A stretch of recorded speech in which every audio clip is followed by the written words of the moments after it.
What's up, guys? We're doing another video, and today we are gonna see what happens if you microwave white chocolate.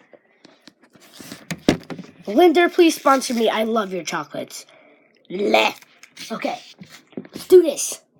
Kevin, hold the camera for a second. Holy cow! Holy Dude. cow! You. Oh my goodness gracious! Oh my goodness! Gimme! Holy crap! 20 seconds. Ooh. What's gonna happen? What is I think it's gonna melt. Is it gonna melt? It's melting already, dude. It's melting. Oh crap, I see it! It's melting! Oh my god! Oh my gosh! Look how much is melting on the bottom. It looks like a... Oh my god! A drip just came down. It's a hot.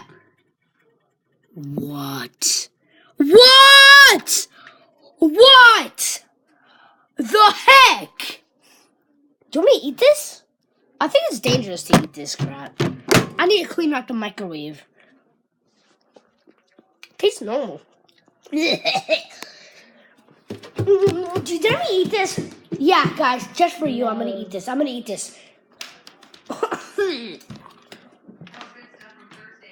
Okay. Tastes normal. Well, I need to clean the microwave. So, yeah. Can you see what happens with dark chocolate? Maybe we can do that tomorrow. Tomorrow we might do dark chocolate. I just want to point that out. Peace out.